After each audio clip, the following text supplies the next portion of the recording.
Radhe Radhe dear student, आज हम देखेंगे चैप्टर 19 एरिया। एरिया मीन्स होता है क्षेत्रफल। तो इसका डेफिनेशन हम देख लेते हैं। The space occupied by anything is called the area. किसी भी जो चीज़ है उसके द्वारा घेरे गए स्थान को क्या कहा जाता है? क्षेत्रफल कहला जाता है।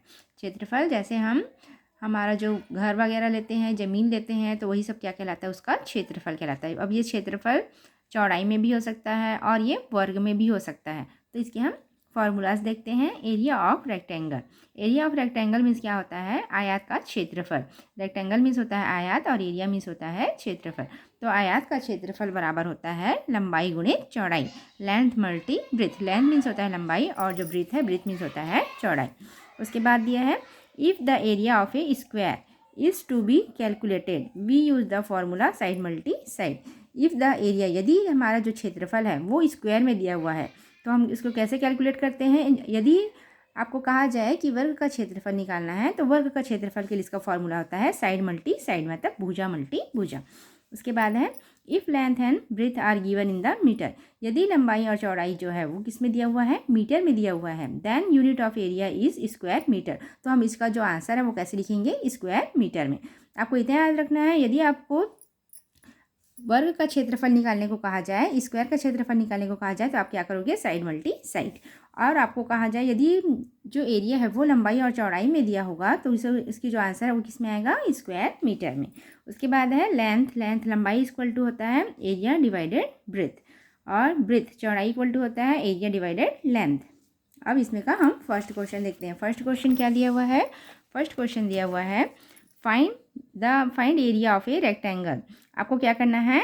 आयत का क्षेत्रफल निकालना है। हुज लेंथ इज, जिसकी लंबाई कितनी दी हुई है? 8 centimetre and breadth is 4 centimetre. जिसकी लंबाई दी हुई है 8 सेंटीमीटर और जो उसकी ब्रीथ है, चौड़ाई है, वो कितना दिया हुआ है? 4 सेंटीमीटर। तो इसे कैसे निकालना है? Area of rectangle. आयत का क्षेत्रफल बराबर होता है लंबाई गुणित चौड़ाई।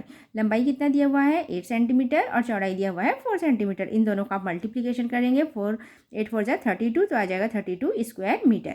यदि जो लंबाई चौड़ाई में दिया रहेगा तो आपको आंसर किस में लिखना है? स्क्वायर मीटर में। और इसमें किस में दिया है? स्क्वायर सेंटीमीटर में। अगर सेंटीमीटर में दिया है तो आंसर सेंटीमीटर में लिखोगे, अगर लंबाई और चौड़ाई मीटर में दिया है तो इस आंसर होगा स्क्वायर मीटर में।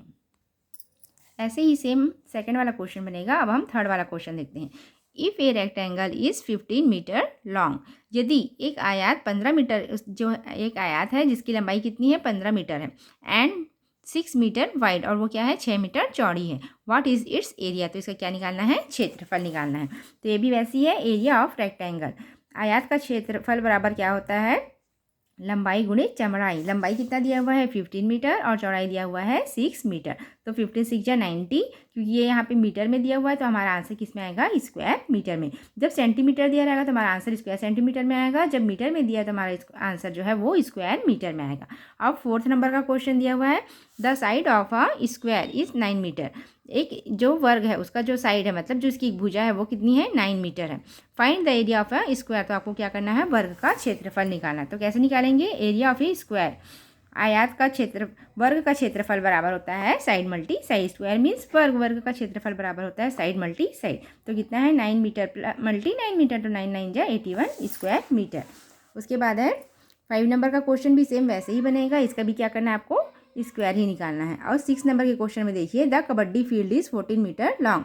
जो कबड्डी का फील्ड है, जो कबड्डी खेलने का मैदान है, वो क्या है? 14 मीटर लंबाई है उसकी, एंड 8 मीटर बोर्ड, और क्या है? 8 मीटर चौड़ी है। What will its area be. तो उसका एरिया मीन्स क्या होता है? क्षेत्रफल। क्षेत्रफल निकालना। तो कैसे निकालेंगे? Area of kabaddi field.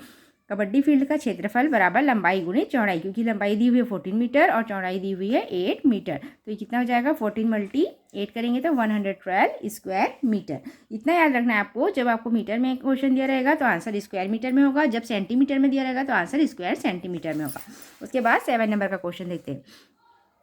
Khalistan है metre long and 4 metre board room. मतलब यहाँ पे जो लंबाई है वो नहीं दी हुई है और चौड़ाई दिया हुआ है 4 मीटर। Find its area. तो इसका क्षेत्रफल निकालना है। You can choose your one length. इसमें आप अपनी मर्जी के अकॉर्डिंग कोई भी लेंथ, कोई भी लंबाई डाल सकते हैं। तो आप इसमें अपनी मर्जी से कोई भी लंबाई डाल सकते हैं। जैसे एरिया ऑफ रूम, रूम का क्षेत्रफल बराबर क्या होता है, लंबाई गुणे चौड़ाई। तो लंबाई नहीं दिया हुआ है तो लंबाई हमने अपने अकॉर्डिंग 8 डाला है और यहाँ पे जो चौड़ाई दी हुई है 4, तो 8 4 जाएगा 32 स्क्वायर मीटर। अब आगे के क्वेश्चन है 8, वो देखते हैं।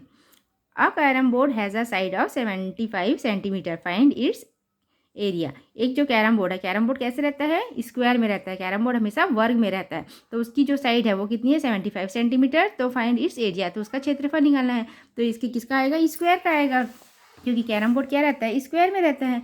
Area of carrom board equal to side multi side, side कितना दिया हुआ है 75, तो 75 मल्टी 75 कर देंगे तो हमारा आंसर आ जाएगा। आई होप आपको ये वीडियो अच्छी लगी होगी। वीडियो अच्छी लगी हो तो लाइक और सब्सक्राइब जरूर कीजिएगा। Thank you.